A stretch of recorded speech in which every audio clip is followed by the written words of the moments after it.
Climate change and fossil fuels front and center at the COP28. That's the 28th UN Global Climate Summit in Dubai. And as the conference began, climate change activist, former U.S. Vice President Al Gore blasted the naming of the head of the Abu Dhabi National Oil Company as president of COP28. Gore said Sultan Al Jaber is the president of, quote, one of the largest and one of the dirtiest by many measures oil companies in the world. Well, here with more from the COP28 summit in Dubai is Fred Roeder. He's director of the Consumer Choice Center. Frederick, what was the reaction of other COP28 attendees? Were they upset about this as Gore and Al Jaber, Al Jaber said he's an engineer committed to phase down and phase out of fossil fuels, but he believes summit attendees need to be pragmatic about it. Your thoughts? There's definitely an awakening of pragmatism at COP28, which should be good news for energy consumers and all of us consumers across the world, because this very ideologically driven, we need to produce less energy and only use solar and wind, seems to fade a bit away, and much more pragmatic solutions are being put on the table. Just this weekend, 22 countries signed a pledge at COP that they're going to triple nuclear power production by 2050.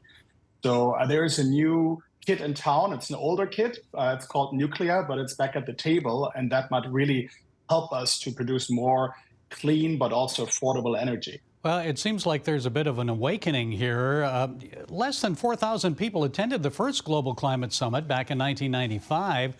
70,000 are attending this one, maybe even 80,000 in Dubai. It seems like it's become a big profitable industry. So why do you think so many people are attending? This COP seems to really also attract a lot of civil society activists, but more those who are pragmatic and really want to see solutions, such as already I mentioned nuclear power, and have more private sector involvement in tackling perceived problems around climate change. So I would say this growth of COP is not a problem. Dubai is also extremely nice in December, so maybe some people sneak away for half of the day and enjoy the beach at 90 degrees Fahrenheit right now. So it seems that COP has finally come to a place where average people and their pockets are being taken into account when making big decisions on climate policy across the world. Yeah, a lot of demonstrators there too from around the world on different subjects. But let's discuss this phasing out of fossil fuels. Now, critics here in the U.S. say the administration's policy has cost jobs.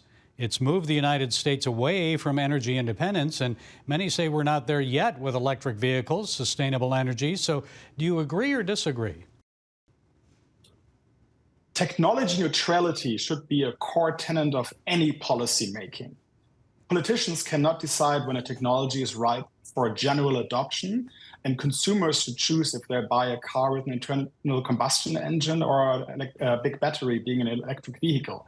This cannot be phased out or set with certain dates, but it's something consumers need to decide. Technology needs to mature.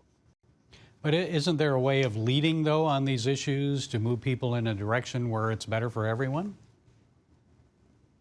I'm German, as you might be able to hear, and my home country, Germany, has shut down their last nuclear power plants and just started demolishing these power plants. That actually led to an increase of energy derived from coal and more carbon emissions. So these rushed through policies, we need to phase out X by year Y, often have a lot of unintended and negative consequences. The policymakers across the world should be more humble and let, at the end of the day, innovators, engineers, and consumers decide what technologies, what energy sources, and what mix is the right one.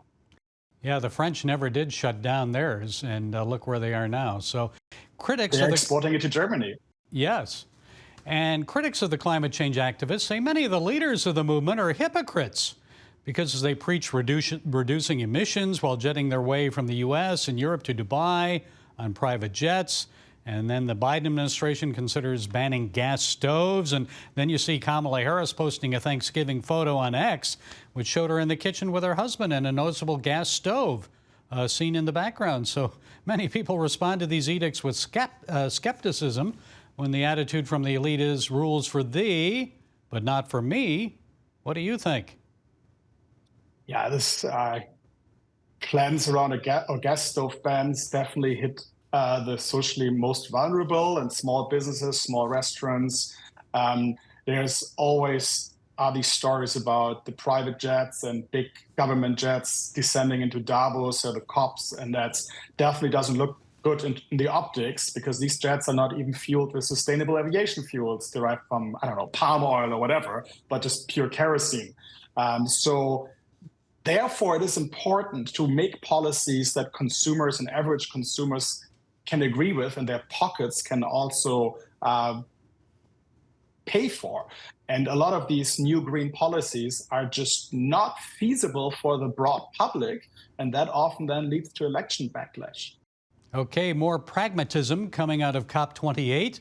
Fred Roeder of the Consumer Choice Center. Thank you, Frederick, for joining us from COP28 in Dubai. Great pleasure. Thank you so much for having me.